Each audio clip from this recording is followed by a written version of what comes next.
يا جدعان انا رديت بجد. مفيش اي حاجه نافعه معايا في الحياه دي. نفسي اعمل اي حاجه تنجحني، نفسي اعمل اي حاجه كده الواحد يعيش بيها مستور والدنيا تبقى حلوه معاه. الواد ده بيتكلم صح. انا كمان نفسي اعمل حاجه بس مش عارف ايه هي. يا ابو حميد ما تقول لنا رايك في الموضوع ده. كل واحد فيكم كل يوم والتاني اسمعه يقول انا نفسي اعمل انا نفسي اعمل نفسي اعمل. انت عملت ايه يا ابني انت وهو عشان كل واحد فيكم يحقق حلم؟ انت قاعد طول اليوم في البيت ونايم وانت مقضيها مرضيه في خلق الله. النجاح ده محتاج تعب، محتاج سعي. انتوا عملتوا ايه عشان خاطر توصلوا؟ يا عم انت ازاي يعني؟ انت عشان خاطر تفتح عربيه بطاطا انت محتاج لك مبلغ وقدره. هنجيب منين؟ ما تقول له حاجه يا عم. حاجه يا عم. بص بصراحه هو قال كلمتين حلوين. مفيش لحليح. نبدا ازاي؟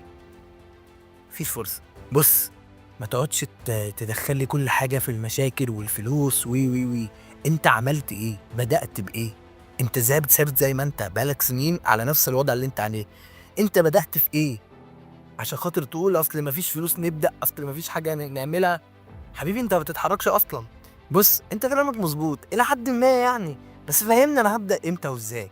انا يابا بروح الشغل 8 ساعات في اليوم، برجع اذا كنت اقعد لي ساعتين ثلاثه في القهوه، هقعد لي ساعتين ثلاثه في البلاي ستيشن، اتكلم مع البت ساعتين ثلاثه وبرجع انام. قول لي ابدا ازاي ما عندكش وقت لايه بالظبط؟ ازاي يعني بانهي منطق بتقول ما عندكش وقت؟ انت بتلعب بلاي ستيشن 16 ساعه في اليوم. بس يا عم اسكت بقى يا عم، مفيش مصلحه ماديه. انا مره من المرات اشتغلت المحل ملابس، قعدت طول اليوم 12 ساعه طول اليوم ما بعتش حاجه. جالي صاحب المحل وقعد يسمعني في كلام ما ينفعش اسمعه، خلاني كنت عامل معاه بلاي. مره تاني اشتغلت شيال في محل، كنت في مخزن ما بعملش حاجه غير اني بشيل وبحط. اقعد طول اليوم عشان ايه؟ عشان 150 جنيه في اليوم. طب ودي اعمل بيها مشروع ازاي ولا افتح بيها ازاي؟ لا، ما انا مش شايف ان في حاجه تساعد على النجاح اليومين دول. الكلام ده حقيقي. انا عن نفسي شغال في المصنع، بقعد احرق طول اليوم زي الحمار على العلقه، وفي النهايه انا مش صاحب المصنع، وعمري ما هبقى صاحب المصنع. ده المصنع بخمسة ستة 17 مليون جنيه. لا الكلام ده حقيقي بجد. مفيش فرصه ان احنا نعمل حاجه. بص اقول لكم على حاجه. كل اللي انتوا بتقولوه ده مبررات ملهاش اي منطق. انا اعرف حد كان شغال في ورشه بسيط جدا، حد عامل جاي من الارياف وحالته تحت الصفر زي ما بيقولوا، اتعلم وطور من نفسه واجتهد. مفيش 5 سنين كان عنده نفس الورشه اللي هو راح يشتغل فيها عامل، بقى هو صاحب الورشه. هل ده ليه علاقه بالحظ؟ ده ليه علاقه بان هو الحظ لعب بقى؟ لا، الراجل تعب واجتهد وسعى. انت عملت ايه؟ على فكره انا شاركت واحد صاحبي في محل عربيات، بنأجر عربيات، وفضلنا شهر ونص. عملنا ايه؟ انا ما كسبتش 1000 جنيه في الشهر ونص دول. مشكلتك انت وهو انكم ما عندكمش سوابق. محدش فيكم اصلا بدأ في حاجه وثمر عليها علشان يشوف نجاح او يدوق طعم حاجه من اللي هو بيتعب فيها. انتوا عملتوا ايه؟ ما عملتوش اي حاجه. اشتغل نص ساعه بس في يومك، نص ساعه، نص ساعه على حاجه انت بتحبها. ايه الصعب في كده؟ هي مش صعبه ولا حاجه، بس هي الفكره.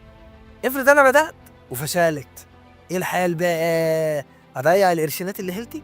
فرقنا لما بدأنا فشلت. فين المشكله في كده؟ حبيبي المتعه في الرحله. انت ابدأ، ربنا كرمك ونجحت فده خير من ربنا، ما نجحتش فده خير اكبر، لان ربنا كاتب لك خير في حته تاني.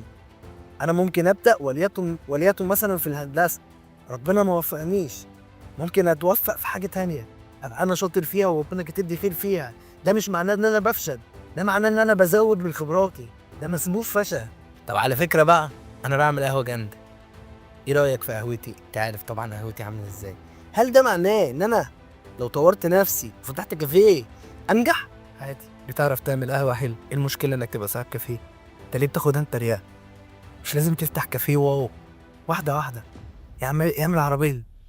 لو انت شاطر بتعمل قهوه حلو وانا عارف انك بتعمل قهوه حلو، افتح عربيه قهوه. شويه خليها محل، شويه خليها كافيه.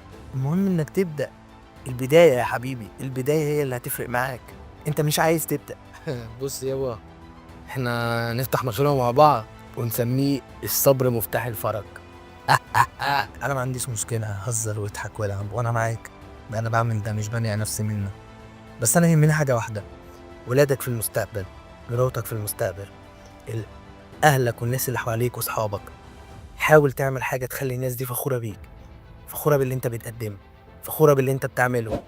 على الأقل ما تحسّش نَفْسك قليّل جنب أي حد تاني، بس.